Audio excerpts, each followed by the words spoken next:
Mapagpalang araw sa lahat. Guys, ang re-review po natin, ito po yung Icon 150. Ano po siya? Keyway Matte Blue. Pero pag bago pa lang po kayo sa aking YouTube channel, pa-subscribe naman po. Pahit ng notification bell para updated po kayo sa aking mga videos. Guys, ano po to? Activated to. Kaya makikita natin yung kanyang gauge panel. Tapos pagka pina-under po siya. Tara, simulan natin ito review.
So yun guys, simulan na po natin itong review. Ito po yung Icon 150 ng Keyway Matte Blue. Ganda. Simulan natin sa kanyang gulong. Ang gulong po nito ay 80 by 90, 40 ng sukat. Ang tatak niya ay cordial. Kita nyo yung spike, ganda oh. Kapit ito. Kahit yung mga mabubuhangin o kaya basang kalsada. Ito naman po yung kanyang disc brake. Yan. Ang sukat po ay 3mm. Yung kanyang front shock ay matte black. Pati yung kanyang brake caliper matte black. Ito po yung kanyang fender. Ganda oh. Tapos may decal siya rito. Black and neon green. Guys, yung kanyang headlight, LED na po yan. Pati yung kanyang park light. Pati po yung kanyang signal light. Mamaya makikita po natin yan kasi activated naman yung unit. Ito po yung likod na gulong. Ang likod na gulong naman po nito ay 90 by 90. Drum brake. Ang kanyang rear shock ay glossy na black. Tapos may nakalagay po dito na KEP. Keyway Extra Powered Engine. Ito po yung kanyang crankcase. May naka-engrave po dito na Keyway. Kickstart. Yan, meron po siya. Center stand at side stand, glossy na black. Ito naman po yung tapakan ng angkasan. Ganda po. Ano siya? Glossy na gray. Euro 3 na siya. Guys, Euro 3 na siya. Ito po yung kanyang taillight, LED, pati yung kanyang magkabilang signal light. May reflector. May ilaw para sa ating plaka. Tapos may reflector din po dito. Maganda po to para pag naligo. Pag nasinagad po kasi ng headlight, kitang-kita. Tapos may built-in na siya na lagay ng plaka. Yan. Kasi yung iba, fender lang, di ba? Paglalagay natin ng plaka. Ito meron na po siyang kasama. Kasama ng reflector. May mudguard. Yan. Ito po yung kanyang muffler. Yung tip po niya ay gray na glossy. Ito yung kanyang head guard. Bearings po siya na black. Yung kanyang grabber po ay glossy na gray. Guys, yung new box ito, malaki rin siya. Tingin ko nga siya rito half face. O kaya, depende rin po sa bibili nyong full face kung anong sukat. May hook siya rito. Para pag ilagayan po ng helmet o kaya pinamili nyo. Tapos yung material na ginamit po dito sa ilalim ng kuwan ay black. Naka-staple wire naman siya sa may garter, kaya iwas po niya. Ito po yung kanyang gas tank, may pairings po. Ito po yung kanyang gas cover.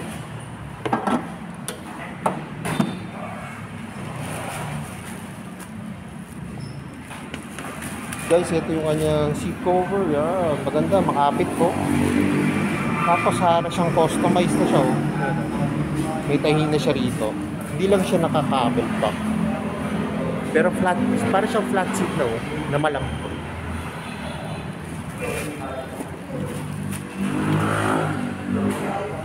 Guys, may battery siya, kaya ano, pero may cover po to. Ito yung kanyang footboard, ito yung cover ng battery. Kaya pina-activate lang natin, kaya ganyan yung battery. Pero pag binili niyo siya, hindi po yung ganyan, hindi po yan ang battery ibibigay sa inyo.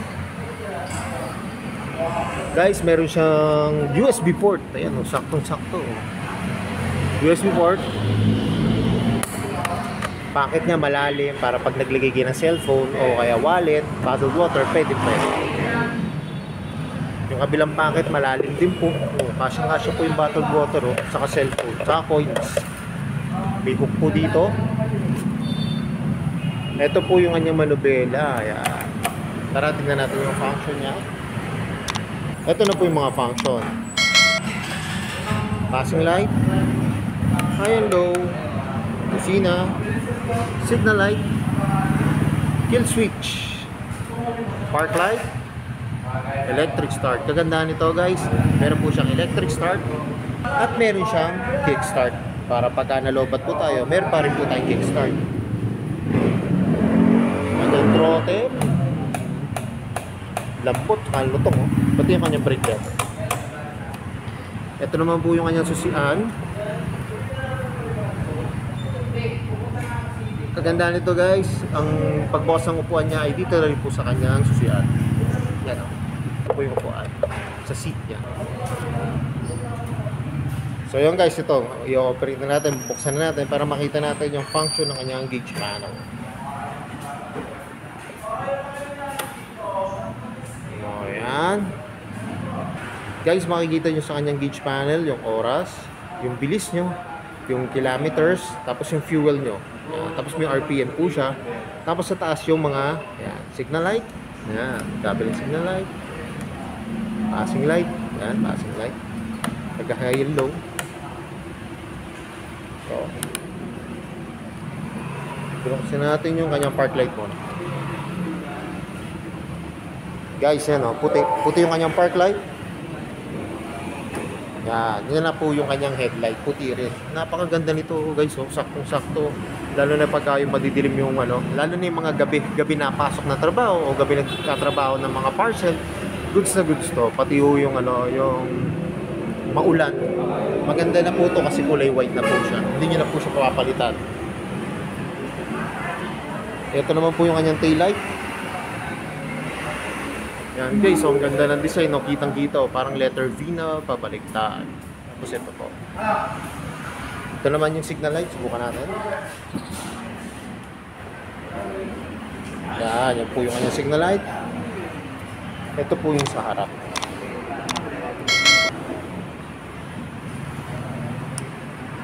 Tapos, subukan natin yung kanyang passing light. Yun. Ito, pinipindot ko.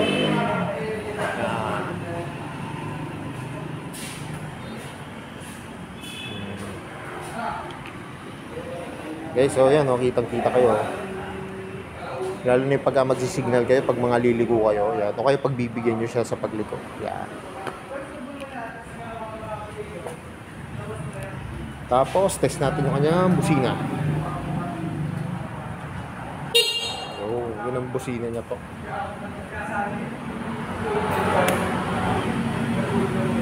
Guys, saka ito nga pala yung function niya. Ayan, oh, pag i-adjust nyo po siya, ito po yung menu niya.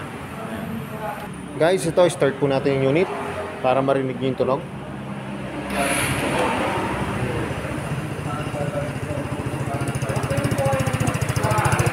Ayan, oh, napaka-smooth po ng tunog ng muffler.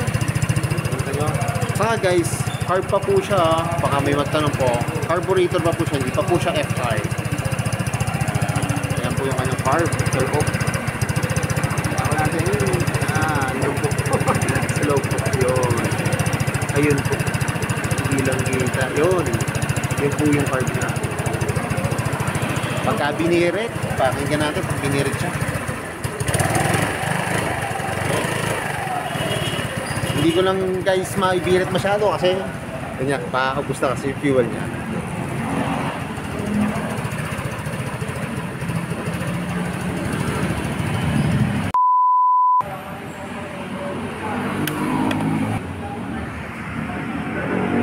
So yun guys, hanggang dito na lang. Kung bago lang po kayo sa aking YouTube channel, subscribe naman po at pahit ang notification bell para updated po kayo sa aking mga videos. At salamat nga po pala dito sa may Mitsukoshi, dito po sa may National Highway, Barangay San Antonio, Binyan, Laguna, at nare-review ko po yung mga motor. More sales to come, at yan na lang po sinasabi. Ingat po palagi, ride safe always, and God bless po. Palike and share na rin po ng aking mga videos. At lagi natin tatandaan, mahal tayo ng Diyos. Bye-bye!